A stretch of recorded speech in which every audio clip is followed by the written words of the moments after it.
एक बार की बात है, बहुत समय पहले एक गांव के कस्बे में दो बहनें सीमा और रीना अपनी बीमार माँ के साथ रहती थी। दोनों बहुत मेहनती थी। वह अपनी माँ की बहुत सेवा करती थी। एक दिन सीमा अपनी छोटी बहन रीना से कहती है, सुन रीना, माँ की तबीयत बहुत ज़्यादा खराब है और घर का सारा काम अब हम दोनों को करना है। रीना, तू एक काम कर, माँ को दवा दे दे और थर्मामीटर से उनका बुखार भी नाप लेना। मैं गाय का दूध निकाल लेती हूँ तब तक, और आंगन की साफ सफाई भी कर लेती हूँ। तब तक तू माँ का ख्याल रखना। रीना उम्र में सीमा से छोटी थी, मगर रीना को यह बिल्कुल भी पसंद नहीं था कि उसे कोई काम करने का ऑर्डर दे। रीना मन ही मन सोचती है, सीमा मेरी बड़ी बहन है तो क्या हर समय अपना ऑर्डर देती रहेगी, खड़ूस कहेंगी, और खुद तो दूध निकालने के बहाने आंगन में मटर गश्तियाँ करती है, खड़ूस कहेंगी। रीना सीमा के बारे में ये सब सोचकर फिर माँ को दवा देने के लिए माँ के कमरे में जाती है। रीना कमरे में पहुंच जाती है। बेड के ऊपर रखे दवाई के बॉक्स को ध्यान से देखती है और सोचती है, हाँ, इसी के अंदर है माँ की दवाइयाँ, चलो खोलती हूँ इसे अब। रीना बॉक्स को खोल देती है और मन ही मन सोचती है, अरे नहीं, इतनी सारी दवाइयाँ कौन सी दूँ दवा माँ को, मुझे तो कुछ अब समझ नहीं आ रहा। अब मैं क्या करूँ? सीमा से जाकर पूछ लूँ क्या कि कौन सी दवा देनी है माँ को? नहीं नहीं नहीं, वो सीमा की बच्ची से पूछूंगी तो वो बोलेगी कि हर वक्त मेरे से पूछती रहती है सारा का सारा काम। हाँ, ये पीली वाली दवा दे देती हूँ माँ को। रीना एक कठोर फैसला लेती है और पीली वाली दवा लेके माँ के पास जाती है, माँ को दवा खिलाने के लिए। माँ उठ जाओ, दवा का टाइम हो गया है, चलो दवा खा लो उठकर जल्दी से अब। माँ उठ जाती है और बोलती है, बेटी मैं अब और इस शरीर में रहना नहीं चाहती, अब मैं भगवान के पास जाना चाहती हूँ। माँ ये दवा खा चुपचाप। रीना माँ की ये बात सुनकर बहुत ज़्यादा गुस्सा हो जाती है। रीना की माँ दवा खा लेती है। दवा खाने के बाद रीना की माँ को कुछ अजीब सा फील होता है।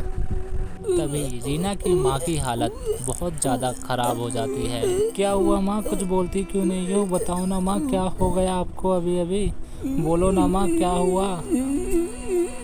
रीना घबराकर अपनी बहन सीमा को आवाज़ लगाती है, सीमा दीदी कहाँ हो आप? जल्दी आओ, देखो ना माँ को क्या हो गया। ओ सीमा दीदी जल्दी आओ, कहाँ हो आप? सीमा दीदी जल्दी आओ, देखो ना माँ को क्या हो गया। सीमा दीदी कहाँ हो आप? जल्दी आओ सीमा दीदी, दीदी जल्दी आओ ना, देखो माँ को क्या हो गया। पता नहीं क्या हो गया। माँ का पूरा शरीर अकड़ सा जाता है। सीमा माँ के पास जाकर पूछती है, माँ क्या हुआ आपको? माँ बोलो ना, कुछ तो बोलो माँ, क्या हुआ है आपको? बोलो ना माँ, क्या हो गया आपको? माँ उठ जाओ माँ, बोलो ना माँ। रीना, माँ का पूरा शरीर अकड़ चुका है, क्या हुआ है माँ को? तू ही बता अब मुझको, बोल रीना। वो दीदी मैंने ना माँ को ना पीली वाली दवा खिला दी, फिर पता नहीं माँ को क्या होने लग गया। सीमा समझ जाती है रीना ने माँ को गलत दवा खिला दी। सीमा माँ को उठाने की पूरी कोशिश करती है। कुछ देर बाद माँ को उल्टी होती है। देख रीना, माँ की तबीयत और ज़्यादा बिगड़ती जा रही है। अगर तुझे दवा समझ में नहीं आ रही थी तो एक बार मुझसे आके पूछ लेती ना। तेरी एक छोटी सी गलती की वजह से कहीं माँ की जान न चले जाए रीना। देख रही है ना रीना, तू माँ की और तबीयत बिगड़ती जा रही है। समय बीतने के साथ साथ माँ की तबीयत और ज़्यादा खराब होती जाती है, जिसका एहसास माँ को होने पर माँ अपनी दोनों बेटियों को समझाते हुए कहती है, मेरी भी कोई सुनो। हाँ बोलो माँ, ठीक तो हो ना आप? रो मत मेरी प्यारी बेटियों, शायद मेरी जिंदगी में आज का दिन ही खराब लिखा है, और वैसे भी इस बोझ भरी जिंदगी का खत्म हो जाना ही अच्छा है। पर उससे पहले मैं तुम्हें कुछ देना चाहती हूँ। घर के कोने में एक संदूक रखा है, उसे जाकर खोलो, जाओ अब। ये कहकर उनकी माँ उनसे घर के कोने में रखे एक संदूक को खोलने के लिए कहती है।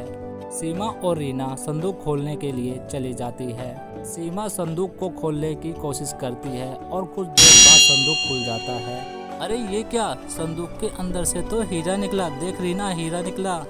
अरे हाँ दीदी, इस संदूक के अंदर से तो हीरा निकला। चल माँ को बताते हैं। माँ के खांसते खांसते माँ के मुंह से खून आने लग जाता है और धीरे धीरे उनका शरीर शांत होने लगता है। उनकी माँ मर चुकी थी। सीमा खून देख के घबरा जाती है।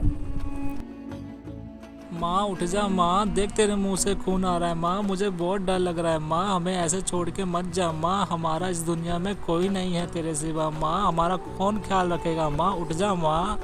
सीमा और रीना दोनों बहनें समझ जाती है कि माँ हमें छोड़ के जा चुकी है। रीना जोर जोर से रोने लगती है। चुप हो जा रीना, सारी की सारी गलती मेरी है। मेरी वजह से माँ की जान गई है। अगर मैं ही दवा दे देती माँ को तो माँ हमारे साथ होती आज। मैं अपने आप को कभी भी माफ नहीं कर पाऊंगी। रीना मैं बहुत बुरी हूँ।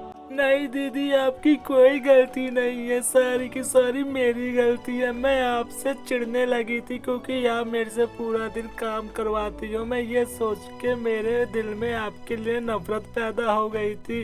यही सोच के मैंने माँ को दवा खिला दी। अगर मैं आपसे पूछ लेती तो आज माँ हमारे सामने होती। सॉरी दीदी, माफ कर दो मुझको, माफ कर देना माँ मुझे। मैं आपकी अच्छी बेटी नहीं हूँ माँ। एकदम चुप हो जा रीना, इसमें तेरी कोई गलती नहीं है। रीना सारी की सारी गलती मेरी है। मैंने माँ को दवा नहीं दी, जबकि मुझको दवा देनी चाहिए थी माँ को। मेरी वजह से माँ की जान गई है रीना। सीमा और रीना अपनी माँ की लाश को उठाकर शमशान घाट की ओर रवाना होती है क्रियाक्रम के लिए। सीमा रीना से बड़ी थी, इसलिए माँ की चिता को आग सीमा देती है। कुछ देर बाद सीमा अपनी माँ की चिता को आग दे देती है। सीमा को एक बात याद आ जाती है जो उसकी माँ ने सीमा से बोला था।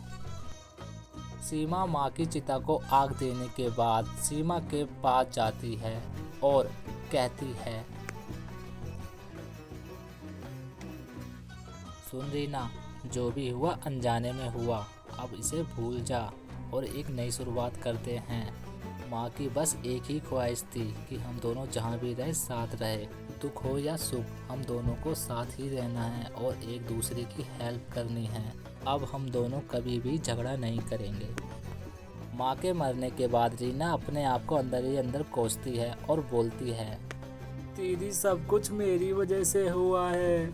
अगर मैं माँ को सही दवा खिला देती तो आज माँ हमारे सामने होती।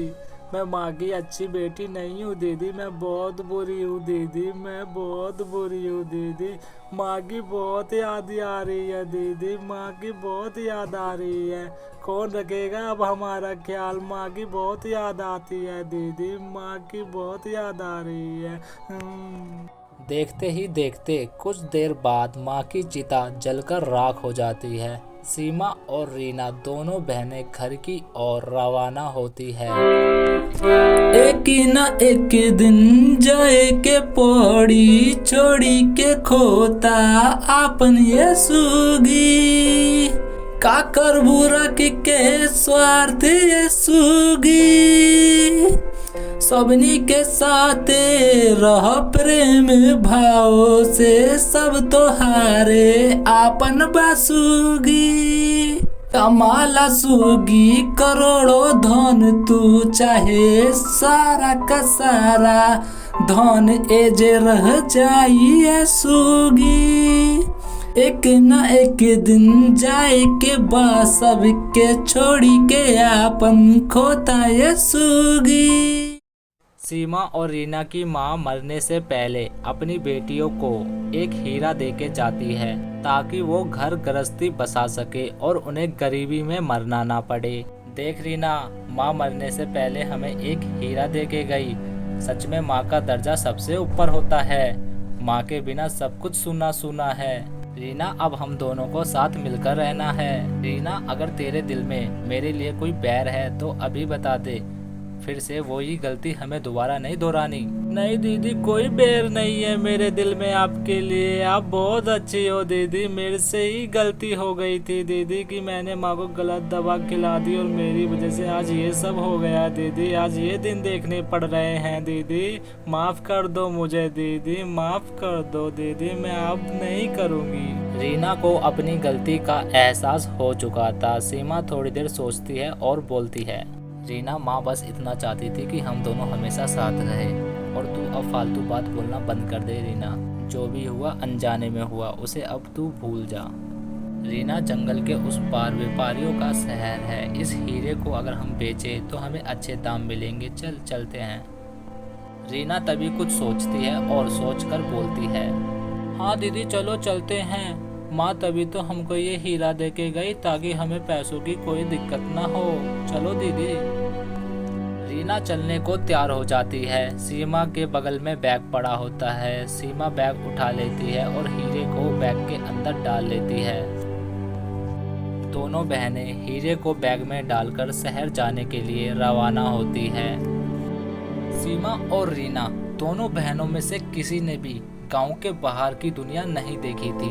सीमा को ये लग रहा था कि जैसे गांव के लोग हैं वैसे ही बाहर के भी लोग हैं, लेकिन शहर जाने से पहले उन्हें जंगल का रास्ता पार करना होगा, जो बहुत ही खतरनाक जंगल है। वो उस जंगल में बहुत बड़े बड़े जानवर और छोटी चिड़ियाओं का शिकार करने वाले पक्षी रहते हैं। दोनों बहनें अनजान थी।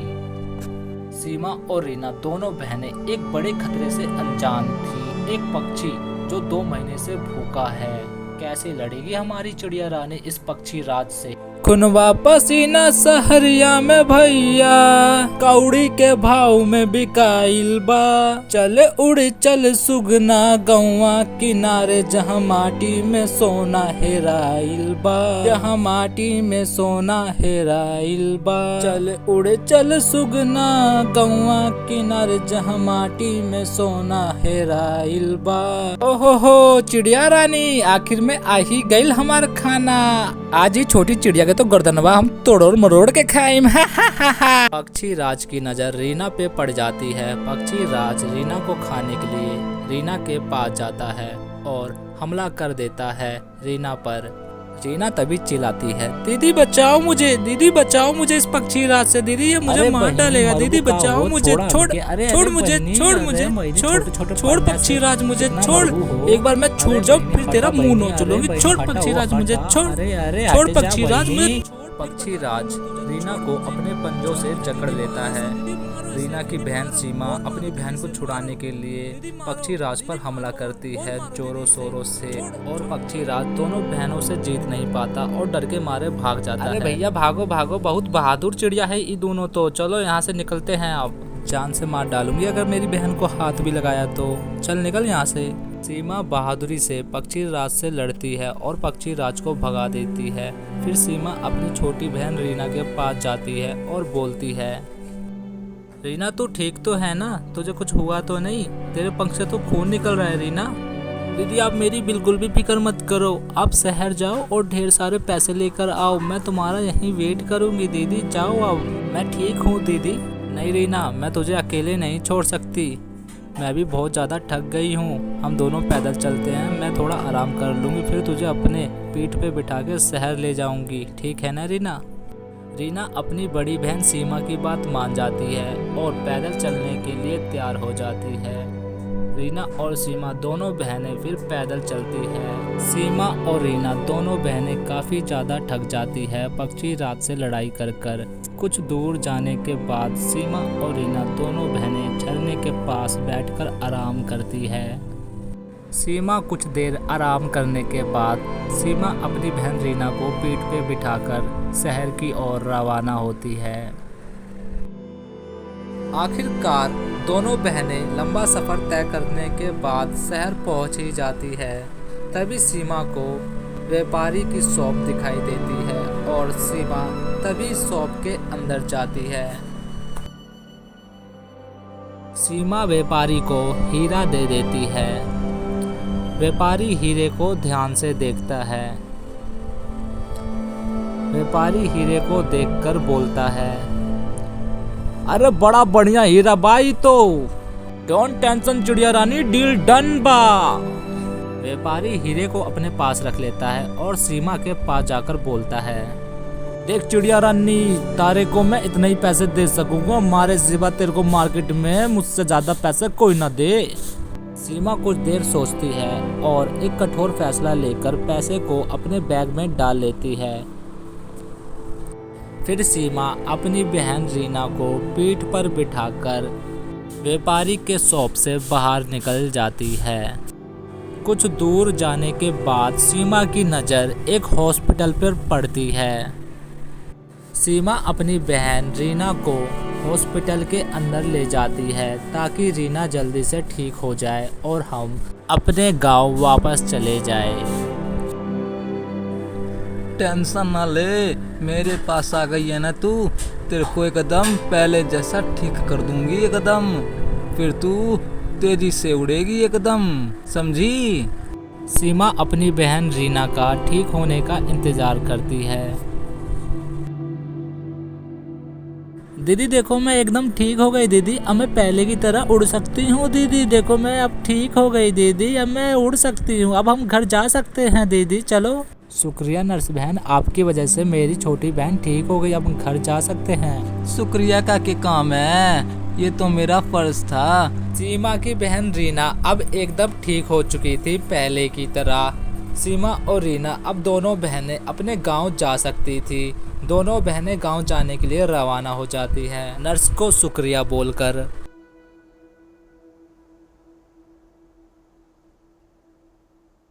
सीमा और रीना काफ़ी लंबे सफ़र के बाद आखिर अपने घर पहुंच ही जाती है। सीमा और रीना जल्दी से घर के अंदर जाकर पैसों से भरे बैग को खोलकर सारा पैसा बेड पर रख देती है। दीदी अब तो हमारे पास ढेर सारे पैसे आ गए, अब तो हम अमीर बन गए, अगर माँ जिंदा होती तो आज हमें देख के काफ़ी खुश होती। माँ का एक सपना था दीदी, उसे हम पूरा करेंगे अब। तभी रीना की बहन सीमा बोलती है, हाँ रीना, माँ का सपना था कि हमारी शादी धूमधाम से हो, हम माँ का सपना पूरा करेंगे ताकि माँ की आत्मा को शांति मिले, पर हम उससे पहले इन पैसों से एक बड़ा सा घर बनाएंगे। सीमा सबसे पहले एक आलीशान घर बनाने का सोचती है। 5 महीने बाद सीमा एक आलीशान बंगला बना देती है, बड़ा सा आलीशान बंगला, और चारों ओर गार्डन बना देती है। सीमा का बड़ा आलीशान महल देखकर लोग दूर दूर से रिश्ते के लिए सीमा के घर आते हैं। 1 महीने बाद सीमा और रीना दोनों बहनें अपने मनपसंद लड़के को देखकर शादी के लिए हाँ कर देती है। सीमा और रीना ने दोनों बहनों ने अपनी माँ का वादा पूरा किया और दोनों बहनों ने एक ही घर में शादी करी ताकि दोनों बहनें हमेशा साथ रहे।